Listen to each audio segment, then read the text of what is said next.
each week on Mondays, we look into the hidden world of addiction, its causes, and its impacts. We also look at stories of recovery to inspire, and sometimes some that are scary.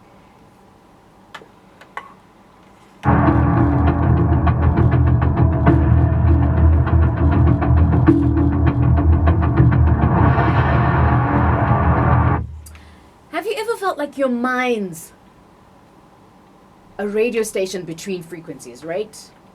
Like you can feel static, chaos sometimes. For some people, it's voices that aren't theirs.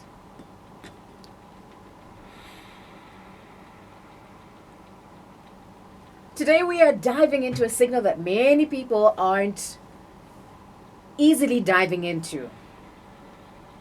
It is a signal a few dare to confront, that of substance-induced psychosis. 3 out of 100 people will experience psychosis in their lifetime. But when drugs hijack their brain's delicate chemistry, that number will certainly spike. Think LSD, meth, or even high-potency cannabis. They don't just alter your mood. In fact, they scramble reality, hallucinations, paranoia. A mind becomes convinced that the world is coming out to get you. So, psychosis, what is psychosis? It's a mental state where reality is fractured. Think of hallucinations, delusions, disorganized thoughts. For some, it is triggered by mental illness. For others, substances that they're taking push the brain way past its limit. Drugs like stimulants, psychedelics, they all flood your brain's wiring. Dopamine, serotonin, until your system is overloaded. And for a lucky few, this chaos will fade. But for others, it becomes a doorway that can't close, leading to long-term struggles. Good news is recovery is possible. Whether psychosis is drug-induced or not, it is treatable. Today, we want to break down the myths. We want to understand, can substance-induced psychosis turn permanent? How do you spot these signs in a loved one? And why does early action make all the difference? We've got the stories right here on Capital 100.4 FM, Harare's Heartbeat.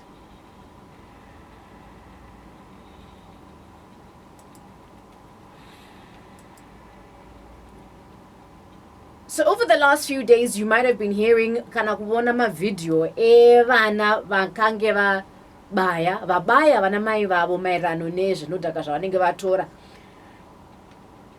In the break of a moment, the child loses it, stabs their mother. We want to understand why that is. The connection between substances and how they end up in aggressive behavior, extreme reactions to situations, and how this is something you and I need to talk about. Tinotanga nevari muno mustudio Tendai Daka, who comes from Batira Pamwe. He is a social worker. He's also head of programs. Tendai, good morning. Welcome on such a dark day it is today. Good morning. Good morning. Yeah, it's a very dark day indeed. Very alarming. Very alarming. We also have Kim. Kim Nyanazi is a psychology intern. She spends time trying to understand the human mind. And Kim, this morning, we need your help to understand what is going on with our young people once they've been taking drugs with these extreme reactions. How are you doing this morning, Kim? I'm good, thank you. And joining us via the phone, he's no stranger to our show. Dr. Dewa is the founder of International Wellness Center. He also runs, it's a naturopathic rehabilitation center. Doc, good morning. Welcome to Capital. It's so good to have you on the line. Hi, Sebake. Hi, everybody. Hi to the listeners. Thank you very much for having me on board. We also have joining us in a minute, Dr. Andile Molo Kome. She's a medical doctor based in South Africa, and she also deals very seriously with issues to do with addiction. And we wanted to have her take into what exactly is going on as far as psychosis is concerned. Now, Tendai, one thing we've been learning on this show is that drugs can actually trick your brain, right? It can mess with the same parts that are affected with mental health. And I think you and Mirtha and Dr. Dewa have been at pains to help us understand. But what does it mean for someone who is now using drugs when we start to see mental health issues co-joining with addiction? All right, thank you for that. Dendari is not that guy. Need tasa ninyai utano wepfungwa. Zvini izvozvo zvikabatana ndopadinowana condition atinoti co-occurring disorders. Already munhu atori nezviri kudya pfungwa dzake, then munhu ari kutora zvinodhaka futi zvinowedzera denda iroro reutano hwepfungwa, urwere hwepfungwa imi. Saka tinozoona munhu avhiringika to the extent yekuti anenge asisiri in touch with reality, disorganized thinking, even mafeelings ake kuti anyatsonzwa kuti ari in touch nemafeelings. Some anosvika pakutoti anopedzisira atova nemumwe condition yatinoti callous and emotion yekuti you don't even feel any sympathy or empathy or any remorse at all. Ndo pama muchitaura kuti uyu munhu we expect kuti auraya maika anofanira kuva remorseful, at least you have some feeling of guilty conscience. But munhu iyeye no, aritotaura boldly kuti ndavauraya ndida kuvauraya. Uyu auraya mai but anodzoka achiti yes ndavauraya mai, as if auraya huko. Yeah, tombotangira ipapo munyatsotivonesa ipapo tawava mai vavachirondedzera kuti muzukuru wavo herewo angachida kurovawo munun'una ndokuti vapindire ivo ndokutozvinidzwa ndo vakutozorohwa ipapo. What is happening that's triggering such extreme responses in that time for someone who is taking substances? Iyo yamunoti ndo psychosis yacho here, and what exactly is psychosis? What is happening in that moment? Right. My behaviors are in line with psychosis. Saka psychosis manifests differently. And saka pane inonzi grandiose psychosis. Anenge tori angari chini my delusions anenge. So with the grandiose delusions, ndizvo kuti munhu anenge achiona kunge either ndimwari kana muprofita. From the word grandiose, everything is amplified. Anenge achiona zvinhu zvitori distorted. Atone ma belief asiri real. Kuti either ndine ma superpowers, ndine magic kana kuti ndine simba over you. Saka kuti anyatsozoona the hierarchy atinoziva kuti munhu unorespecta mubereki, unorespecta mbuya haazvione, anenge achitoona sokutoti mbuya vatori pazasi pake, kana kuti mbuya hachisi chinhu kwaari. Saka naizvozvo kuti aswera achivaremekedza haambovaremekedzi, ende anovarova zvisina kutya, zvisina kana kuvhunduka. Saka iyoyo itoriwo type ye-manifestation ye-psychosis. Then koita vamwe vanoita ma-persecutory delusions or hallucinations yekuti munhu anenge achingofunga kuti ane mhosva ari kutsvagwa, ndio anozo kana munhu akuti anenge chinzi para kana kuti paranoia, kuti you're just paranoid. Anenge achitanzi hauna kugadzikana, hauna kugadzikana, tanzi tiri kutsomwa, ndiri kutsvagwa, unenge uchingonzwa kunge une mhosva. Saka munhu iyeye kana tichitaura kuti munhu ari paranoid, tikutaura kuti kataura sezvo the human mind atrigger inonzi fight flight freeze response. Saka munhu iyeye atori prepared kana any danger, any threat. Saka zvokuti iwo ruda kutoya kubata munhu handiti, but iye kwaari ari kuperceive as a threat or danger. Saka the response yaachaita is to fight. Some they can run away, but it just depends kuti the brain yaresponda sei panguva iyoyo. Saka apa tikutaura kuti uyo azobata kana abata mbuya vake akavadzipayo, vatrigger the fight response. Atoona itori threat, ndauda tovadzipa, asi kuona mbuya ari kutoona mheno chii chiri kumurwisa. Doctor, from a medical point of view, tibetsere tinyatsopabata ipapapa nekuti isusu tiri vanhu vatema tinobva tangofunga kuti mweya usina kugara mushe. And what we're also learning about this behavior is that it's not just about being on drugs, right? That can cause these extreme reactions. Sometimes coming off drugs can also trigger such serious mental health issues. Help us understand, how does this happen? When this kid, watawa uyu, atosungwa achiti ndavauraya, hana kuhla, hana kupopota, akatodzika manai semunhu achangobva ulasadza. Dr. Dewa, can you hear us? The phone was fading. Thank you very much for this. This is I think, can you hear me? Yes, yes, we can. Yes. Mr. T has put it very nicely there. He has classified the stages, he has classified the types. But on the other hand, on a very simpler note, for everyone to understand, you need to understand that there are two issues here. There can be a co-occurrence, which is a comorbidity, or it's a pure line drug addiction. Now, if it's a drug addiction, there's a simple science that happens in an individual. The migration of the mind from the normal to an arbitrary world. That arbitrary world is its own unique etiquette. It's got its own unique behavioral pattern. It's got a language. It's got everything. And it's only those that are in that world that respect each other. But so the rest of the people, they don't respect them because they are not operating in their world. So this is why when the mind is migrated into that world, the recognition of the people that are in the other world, which is our normal world, is diminished. Sense of judgment is diminished. In this normal world, I think the simpler way is that we have to understand this individual is now sick. And when he is sick, he is unlikely to make the right decisions.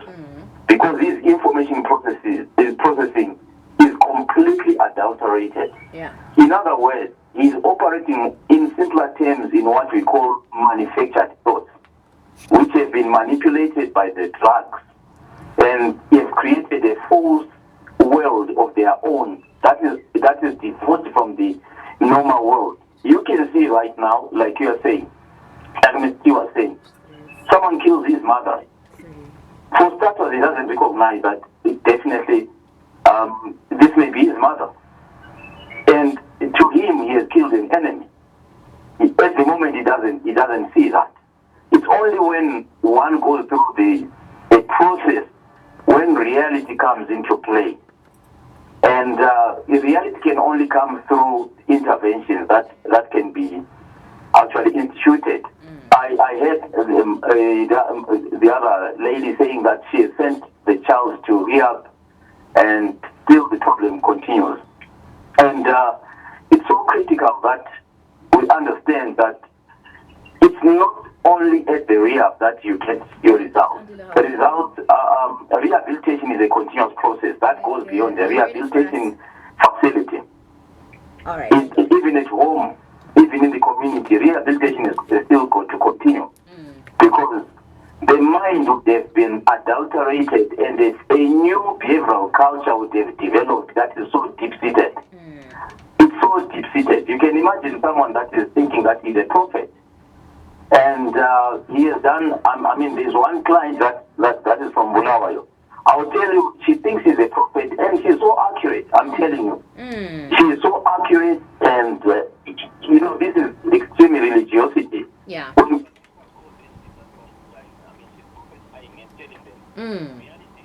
Yeah.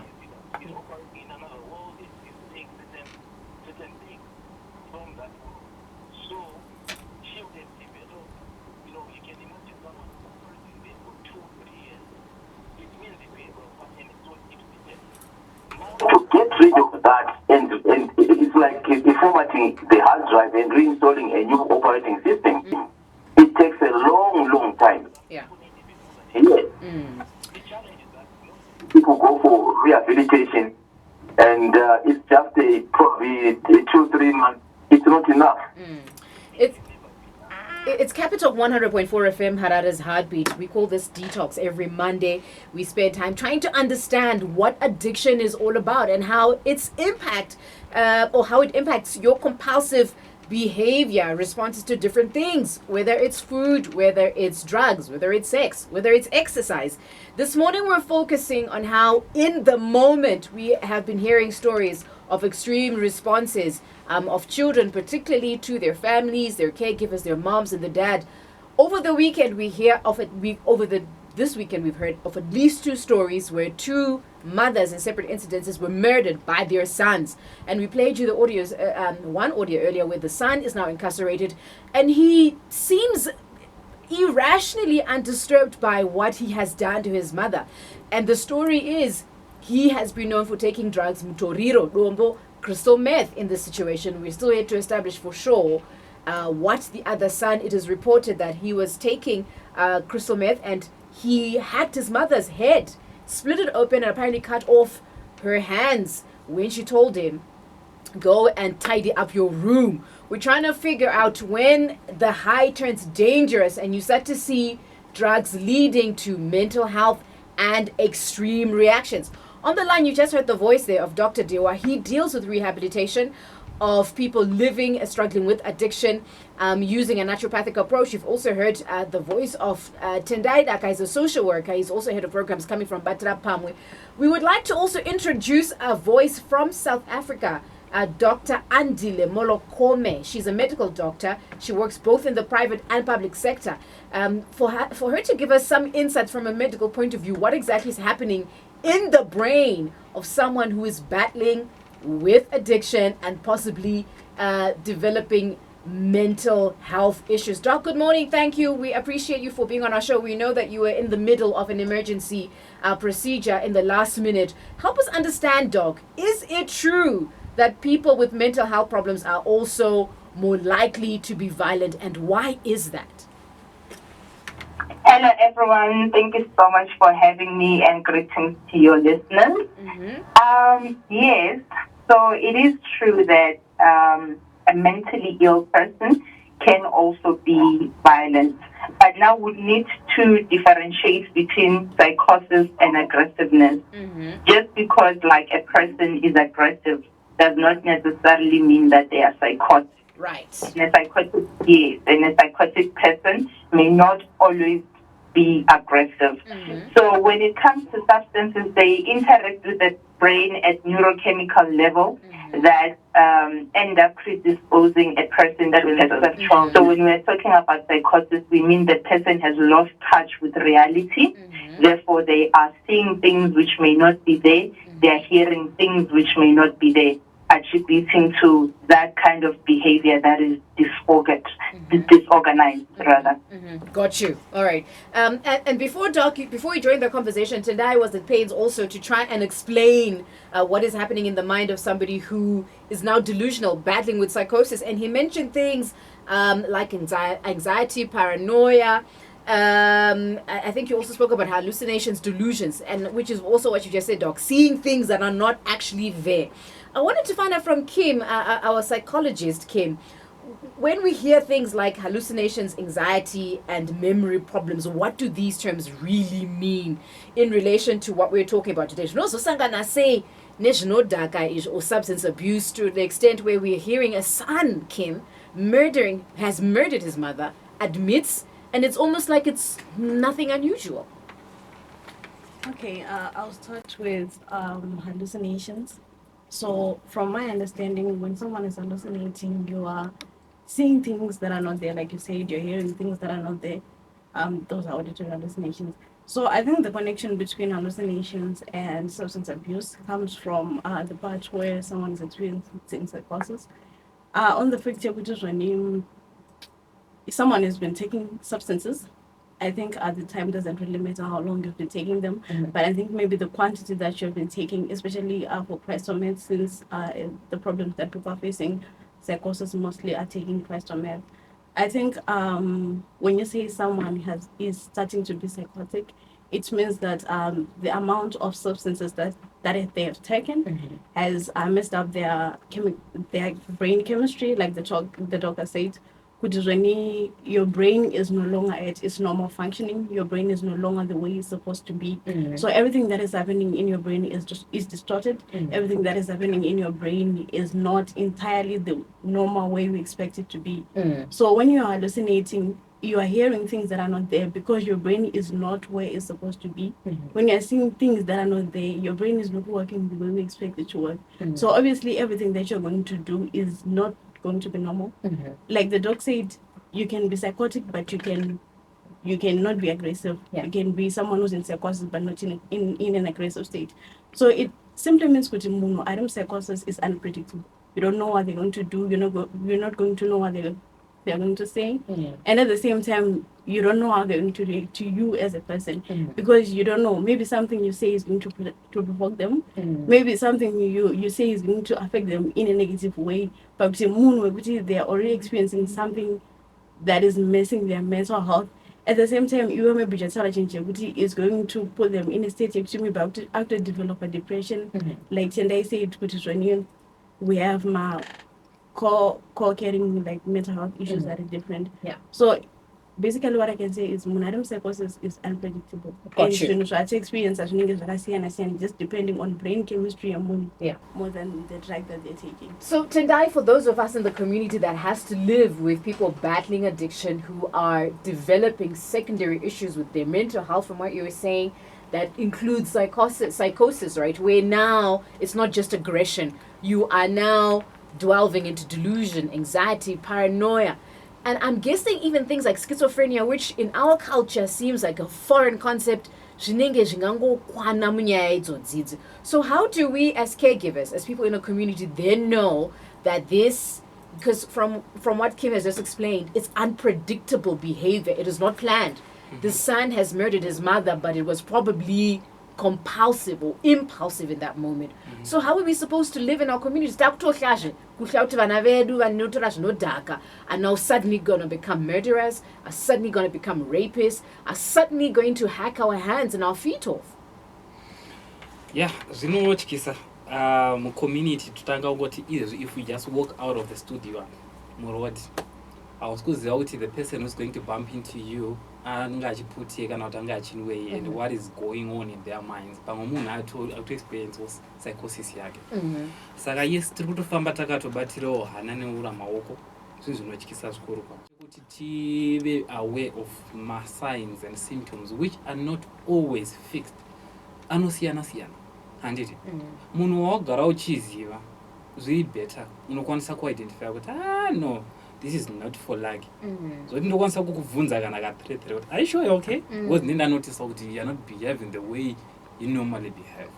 But for someone ari kungofamba zvake muroad ari kungozvifambira, you cannot tell. Because some of them vatori nema episodes of being psychotic. For example, mwana uyu akauraya mai vake, andakasvika pakuzoendesa ega kumapurisa. Pavangachitaura naye, did you sound to you like someone who is psychotic? No, angachitopindura zvitori rational. Anditi minoti ane ma-episodes ake, you can never really tell. Saka chenjedzo yatingapa ku-community ndeyekuti you never know kuti munhu wari kutaura naye akamira papi. Let's make sure that our approach, our voice, even the way we react to people, tinenge tiriwo stable. Yeah. By stable ndikureva kuti ngatitaurewo zvakadzikama zvisina hasha.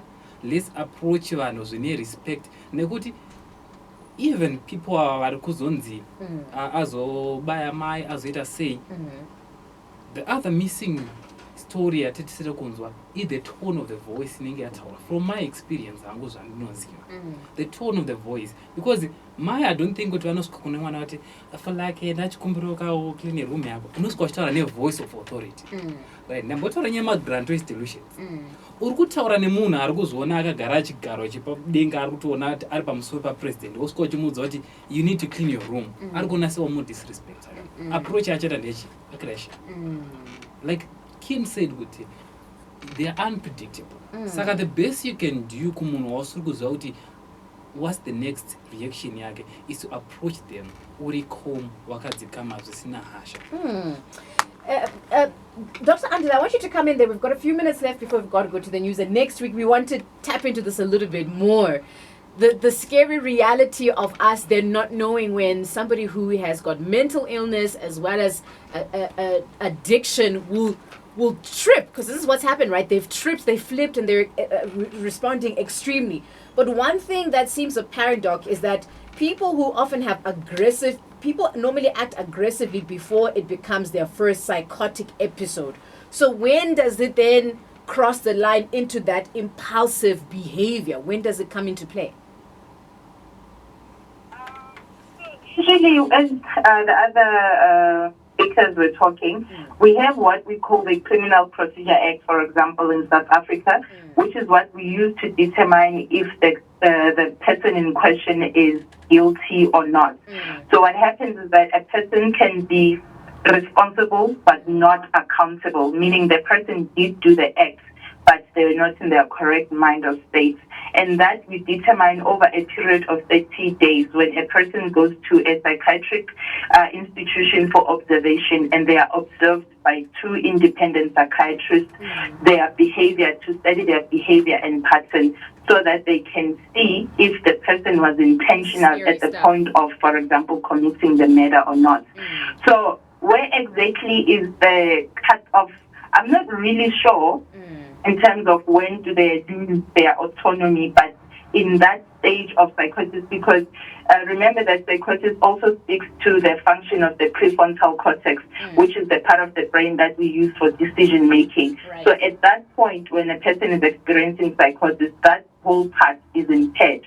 So that's why they end up making decisions that would normally not be socially acceptable. Yeah.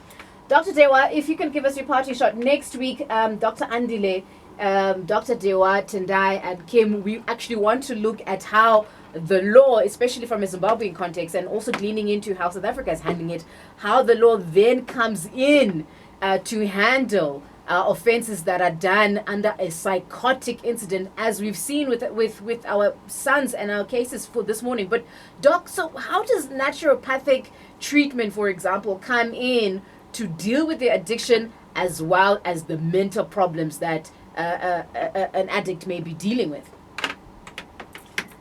Thank you for that. I think that question can be answered in full next week. But for now, let it suffice to say, it is critical for any patient that is displaying signs of actually drug use. We need an early detection system. That's very critical. The earlier one gets a diagnosis, the better, because it's going to be attended before it exacerbates. Because when it is at a certain level, then it will be so intense. You get intense episodes, you get uncontrollable episodes, while when it's still at mild stage, it can be handled easier. And then also, certain drugs like cocaine, at a certain stage, like Dr. Angela said, one may have a frontal lobe damage, and obviously it becomes almost like a full-blown psychiatric case. Yeah. Got you.